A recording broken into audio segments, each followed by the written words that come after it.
up after the top of the hour is a guest. We've scheduled him for the past couple of weeks, and yet because of the weather and just things that have happened, he's just now going to talk to us. Lewis Goldman, a former Amherst County Sheriff's deputy. And he received, he is not one of the current 5 who have these Brady letters that essentially say we can't trust your testimony in court. And he has lost his job, and he resigned from the department. This goes back to, is it 2021? During COVID. Yeah, exactly. And an incident with the Commonwealth's attorney's wife, who had come to get a COVID shot, and he was the sheriff's deputy there, kind of ushering people in and out, it appears. And they had a short back and forth. I think the time they interacted was about 13 seconds, according to the video. And there is a video. It was at Amherst County High School, and there's surveillance video from the high school cameras that show her pulling up, and he goes over, and they have it. It is about 13 seconds. And after it, and he says, and he'll share what happened with us, but he has claimed to ABC 13, Noreen Turin's done great reporting on this, that their exchange was basically her saying that she couldn't go inside for medical reasons, and so he told her to pull up. Well, he'll share what happened, but after it happened, after that 13-second exchange, he was told he's no longer on duty that day, and then there was a chain of events that led to this Brady letter, which effectively cost him his job with the Amherst County Sheriff's Office over this interaction. So what's happened since then is he's no longer employed, but he's trying to clear his name. And so he's going to talk to us, share what happened. But it's come to light that there are 5 other current sheriff's deputies within Amherst County that now have Brady letters, which kind of hamstrings your sheriff and the Commonwealth's attorney, right? If anything they say under oath can be challenged by a defense attorney.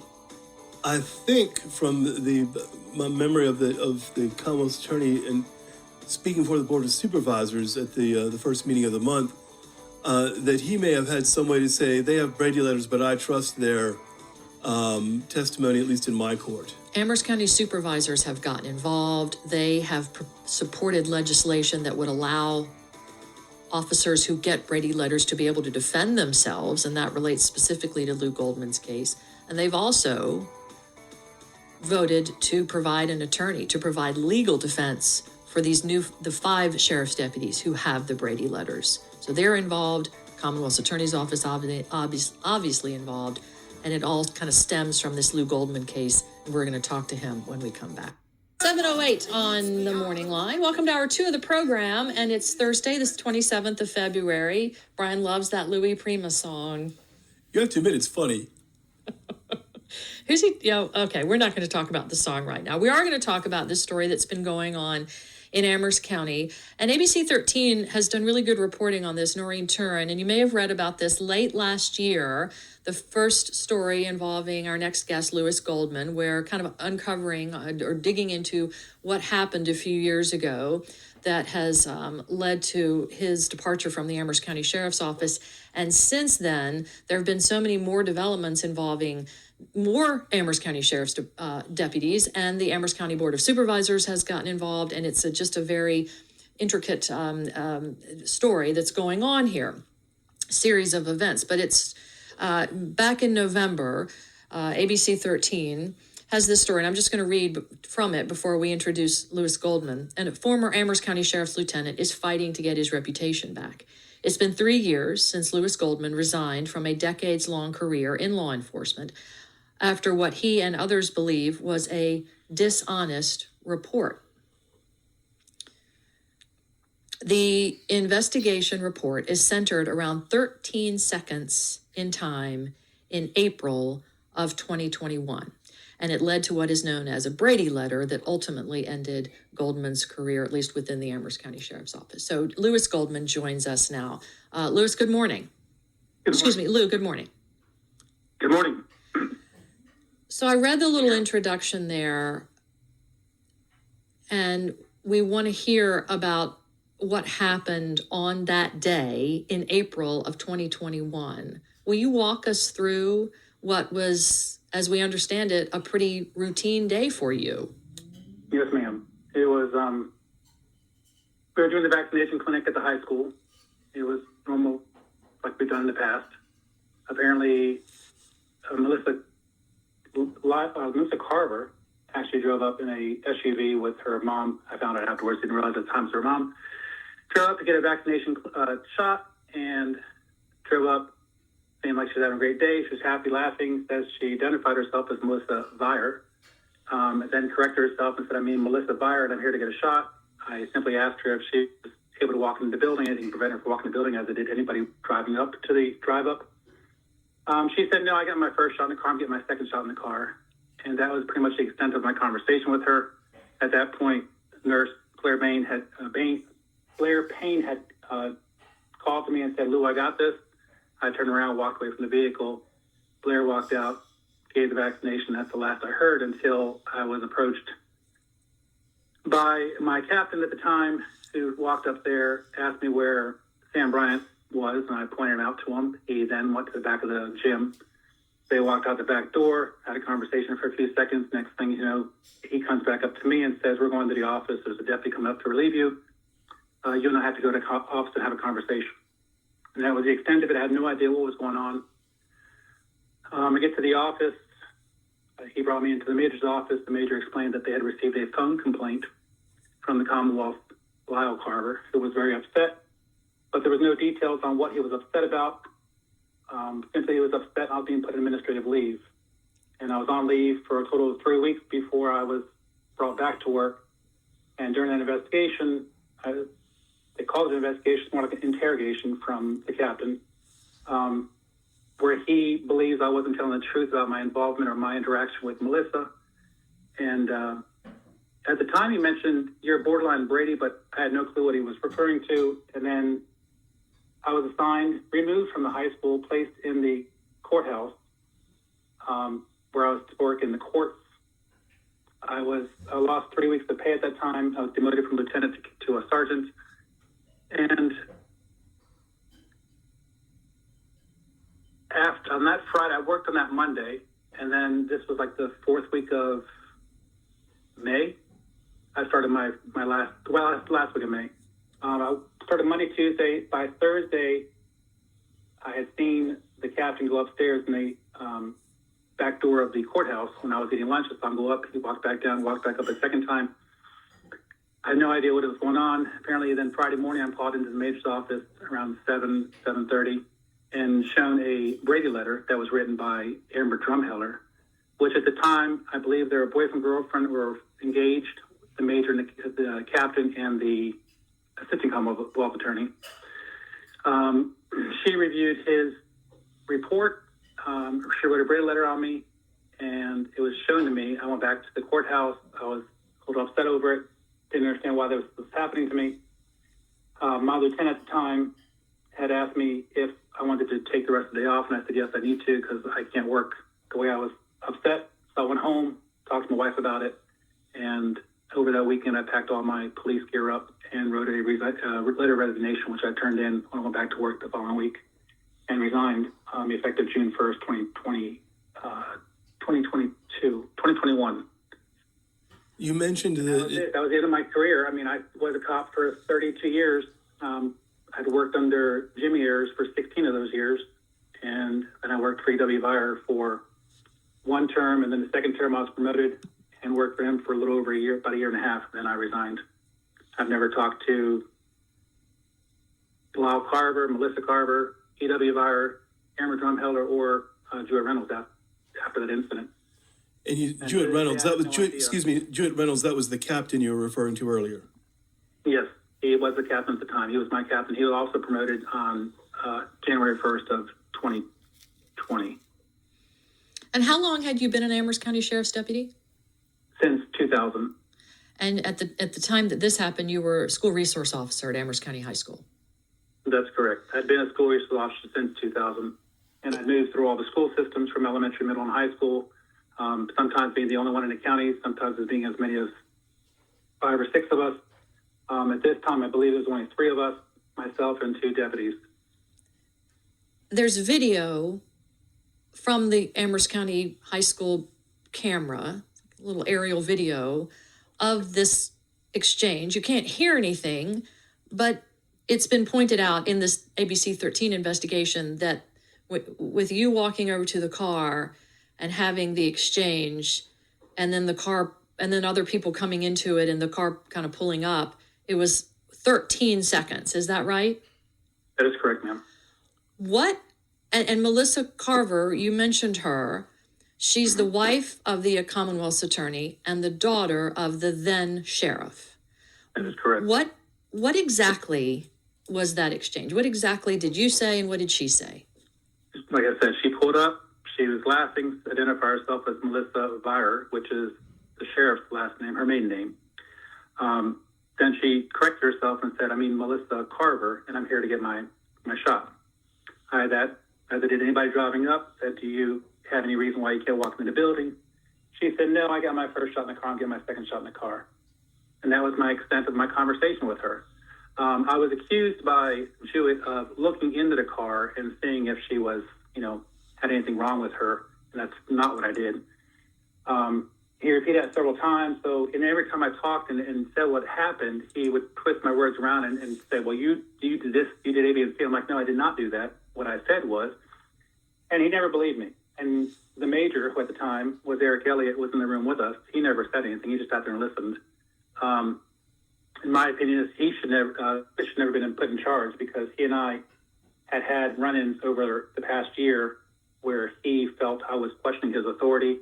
I was accused of overstepping my boundaries, directed that I can't pass any directives to my subordinates unless I clear it through him. He, at the time, was away and said, that's all right, I'll deal with you when I get back. Just a really volatile relationship between he and I. He apparently didn't record any of the conversations with anyone he interviewed, which is the normal procedure that at least I do as a regular road deputy or lieutenant SRO. When something happens, I record the conversation, and I usually have the person write a statement. I wrote a statement, but nobody else did. I did at one time on that Friday, was shown a statement that Melissa had written, which was about a sentence saying she doesn't remember anything. It was all fuzzy. That paper is missing now in the file. When Sheriff Ayers took office, I had talked to him at the time of the incident when he wasn't in law enforcement at the time, and explained to him what happened. When he took office, he looked for my file, and at first they couldn't find it. The file was missing. And the next day, one of the captain of investigations happened to pull all the files out of the cabinets back there and then found my file underneath all of them. That's the only, if that didn't happen, I wouldn't have any paperwork because they refused to give me everything. Amber's going on about people should FOIA information.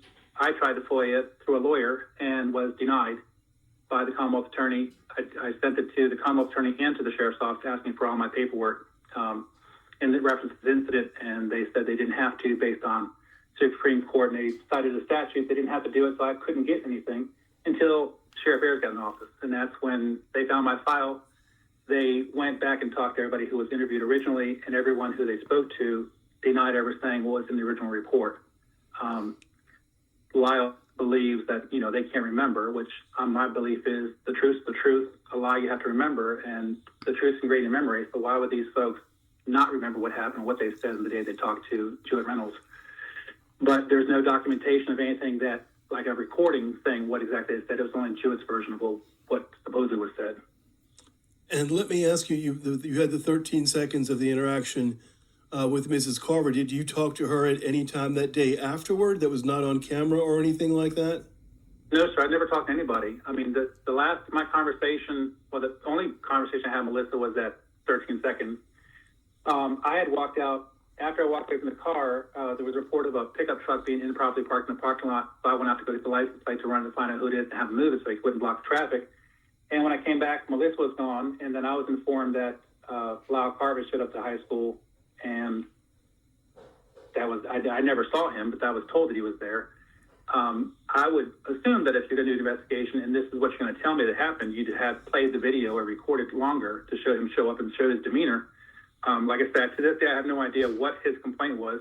They said they did not, they being the department, the major and the captain, did not require him to write a statement because he is the Commonwealth, which is a direct violation of Amherst County Sheriff's Office policy in the part that if you file a complaint against an officer. If it's verbal, the person receiving the complaint will inform the complainant that they will investigate it, but because it's a not written complaint, if the person's found guilty for whatever, no action can be taken against him. And in my case, it was a verbal complaint. There was no written complaint because they said he didn't have to because he's a Commonwealth. Therefore, nothing should happen to me, even if they suspected me of, not telling them the truth, because there's no documentation of the original complaint. And like I said, to this day, I have no idea what Lyle's complaint was, only that he was mad. What do you suspect? Was she just upset that she felt like you were questioning her, or did it go back to the Captain Renalds, I think, was just had a problem with you anyway? I mean, what do you suspect was the issue here? I think it's all. I think it's everything. The fact that she's the sheriff's daughter, maybe they believe I should have, treated her with kid gloves when she pulled up and just, not even asked her or questioned her. I'm a very black and white person, and I try to treat everybody the same. And during these vaccination clinics, I had people in their 80s and 90s year old walking up with walking canes or hobbling that I actually went to the parking lot and helped them walk in. There was one man who had COPD, and he ended up walking up and was out of breath, and we stopped him at the door and said, you didn't have to walk up here. We could have, done this outside.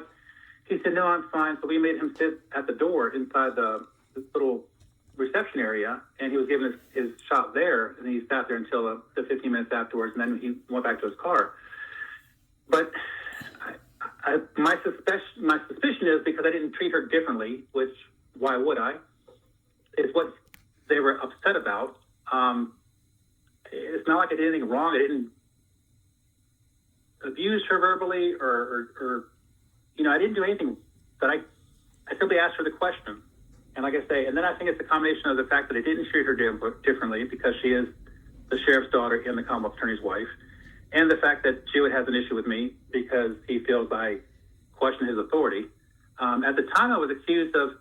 They kept asking me about, you don't remember having a conversation with Sam Bryan. And I kept telling them, no, I did not. They just couldn't understand that. And they finally showed me after one of these interviews, or actually at the end of it, when I went to the major's office, I asked to see the video that they're telling me I was talking to Sam. And when he showed it to me, I identified it was the other officer working. It was RJ Juette. And I told the major, I said, Major, that's not me. That's RJ, who's standing 10 feet from Sam Bryan.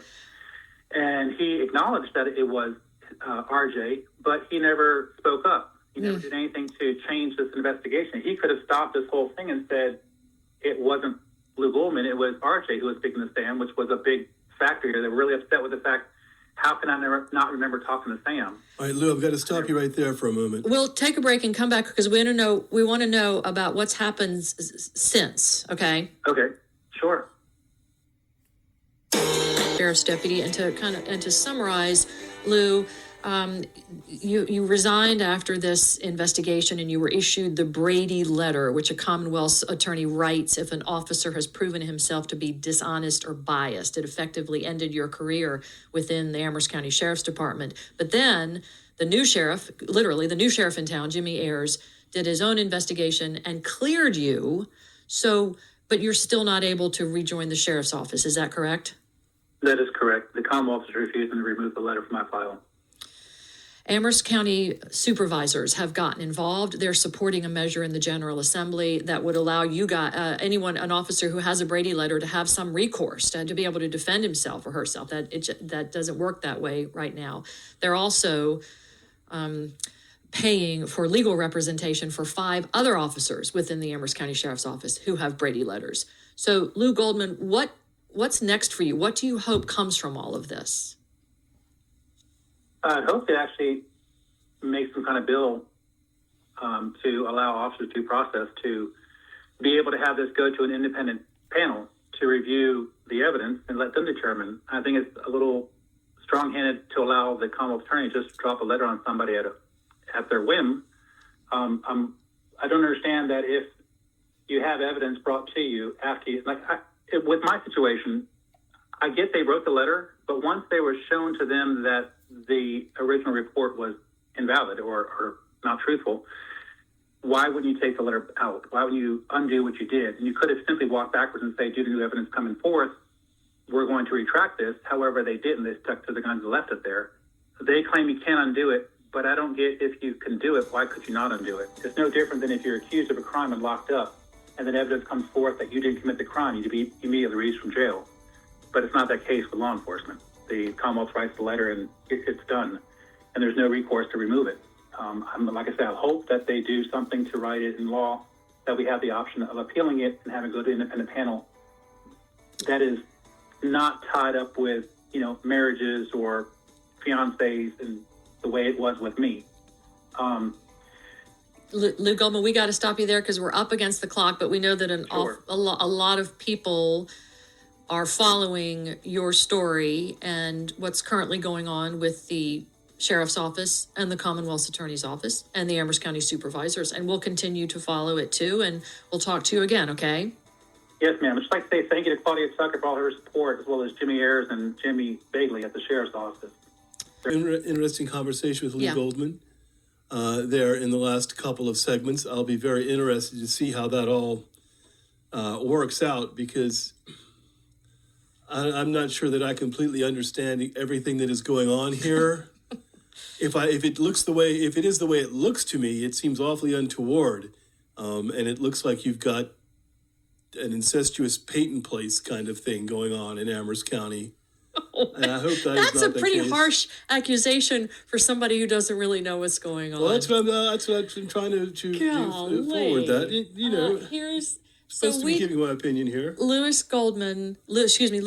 prefers to go by Lou. Lou Goldman had been an Amherst County Sheriff's deputy for a long time, a school resource officer. And the thing about this is, if you've seen the reporting by ABC 13, Noreen Turin's done a great job. It's all there in the video. So it's hard to, for instance, when they said, well, you had the conversation with the public safety officer, Sam Bryant, and he says he can say, no, I didn't. That's another person in the video. And then the interaction between him and the woman in the car, it lasted 13 seconds. I don't know how much you can... Didn't they say that she collapsed and had to be resuscitated how much in the car can you, or something? The initial report that led to the issuing of the Brady letter against him, that the Brady letter essentially says you've been dishonest, you haven't answered truthfully about this incident. They said that she had a medical emergency, was unconscious. And then Sheriff Ayers and ABC 13 talked to the nurse and the public safety officer, and they said that never happened. So, well, that's the thing. But then, and remember, we've only heard from Claudia Tucker and Lou Goldman here, so we're hearing one side of this. But let me say this. Remember, the Nelson County Commonwealth's attorney signed off on the first investigation and not the second. This is what Claudia from Sheriff Tucker Ayers had to say when we talked to her about a month ago regarding the Amherst County Supervisor's support of a measure in the General Assembly that would allow officers who've received a Brady letter to be able to defend themselves, to challenge it, to have, as Lou Goldman was saying, an independent panel to look at it and see if it's warranted, if it should be rescinded. And this is what Claudia Tucker said at the time. But the cost was so high to another individual, and the people who could make this right choose not to. And that's the important part here. They are choosing not to make this right. They're choosing to turn their head on this gentleman. They're choosing to turn their head on our community. Because if our community can't trust our Commonwealth attorney, we're in a bad situation here, folks. So that was a conversation to the Morning Line a month or so ago, talking about Lou Goldman's case. Lyle Carver, the Commonwealth's attorney, appeared before the Amherst County Supervisors a few weeks ago. February the 4th. To answer these questions, some of their questions, and he had this exchange with Claudia Tucker, the chairwoman of the supervisors. And it had already gotten a bit testy as Chairman Tucker referred to his wife and said, I'm not going to keep doing that. He said, well, you've already referred to her. How can you say you're not going to? And now this is that transpired just before we get to this part where they talk about the investigation from the sheriff's department and also WSET as well. I mean, you keep saying we now know. We don't know. That's not what Wait a we minute. know. Okay, Mr. Carver, what do we not know? Do you believe that Mr. Goldman was guilty of what he was accused of in that original Brady letter? Of course he was. Of course he was. You Just because the news runs some like hit piece article that doesn't supplant a legal review. That doesn't. A legal review was done by Nelson County, and they deemed no action should be taken based on this poor investigation. So the poor investigation was the second one.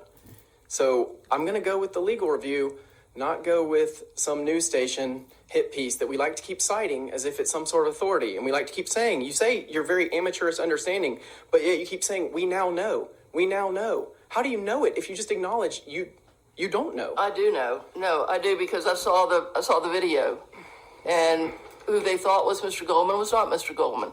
I also listened to the testimony of the people who were there. I trust Mr. Sam Bryan implicitly. Trust all the people that were interviewed. And, you didn't do the interview, and I get that. I get that. You trusted the people that worked for you. I understand that. But sometimes mistakes are made. I agree. They're made in my line of work. They've got to be made in your line of work. Of course. And in this case, I believe, okay, that Mr. Goldman was harmed, that what was said against him was absolutely untrue. I'm sorry. Is that not playing? Yes, no, that is not playing. Oh, all right. I'm sorry. I guess I had that in channel 2. But I'm listening in 1. It's the I mean, you keep saying we now. itself. It needs to be in both left and right. See, that's the thing. I only have, they recorded mono. All right, here we go. All right. Anthony's going to fix this up. So here. that was just. Do we just have 90 seconds of silence? Sure did. Oh no, because the thing is, Brian and I could hear it. We're like, oh yeah, okay, all right, listeners. So sorry about Brian's mistake. Yeah, no kidding. I'm gonna That's not throw gonna you do under it. the bus. This is the original recording. You can't just hit stereo. You're gonna have to copy it over and into the other channel. Yeah. Biscuit to the rescue. He's getting it done. So what we're playing for you here, we're going to play it for you, I promise, is the exchange. Because so far what we've been hearing is Lou Goldman's version. And then the supervisor, Claudia Tucker, her take on it. So we were wondering, what is the Commonwealth's attorney saying about all this? Because there's a different side. That's a different side to the story. This is the exchange between the Commonwealth's attorney, Lyle Carver, and Amherst County Supervisor's chairwoman, Claudia Tucker. Here it is, for real. Seriously this time. Yes. I mean, you keep saying we now know. We don't know. That's not what Wait we a minute. know. Okay, Mr. Carver, what do we not know? Do you believe that Mr. Goldman was guilty of what he was accused of in that original Brady letter? Of course he was. Of course he was. You Just because the news runs some like hit piece article that doesn't Like supplant a legal review. That doesn't. A legal review was done by Nelson County, and they deemed no action should be taken based on this poor investigation. So the poor investigation was the second one. So I'm going to go with the legal review, not go with some news station hit piece that we like to keep citing as if it's some sort of authority. And we like to keep saying, you say you're very amateurish understanding, but yet you keep saying, we now know. We now know. How do you know it if you just acknowledge you don't know? I do know. No, I do because I saw the video, and who they thought was Mr. Goldman was not Mr. Goldman. I also listened to the testimony of the people who were there. I trust Mr. Sam Bryan implicitly. Trust all the people that were interviewed. And, you didn't do the interview, and I get that. I get that. You trusted the people that worked for you. I understand that. But sometimes mistakes are made. I agree. They're made in my line of work. They've got to be made in your line of work. Of course. And in this case, I believe, okay, that Mr. Goldman was harmed, that what was said against him was absolutely untrue. And so that was part of the exchange they had at the Board of Supervisors meeting. And I have to say that the supervisors questioned the Commonwealth's attorney pretty closely. It was, I would say it was, it was not, horribly unpleasant, but it was certainly adversarial in the process. And this is the thing that gets me. And I don't know anything about the Commonwealth's attorney or the office there in Nelson County, but going back to what Claudia Tucker is saying there, I mean, I've seen the video. We've seen that Sam Bryant, the public safety officer, as well as the nurse there that day, I'm sorry I forgot her name, contradict what's in the first report. The physical evidence that we've seen does not seem to back it up at all. But Nelson County signed up. Well, you're saying that Nelson County's Commonwealth's attorney. well,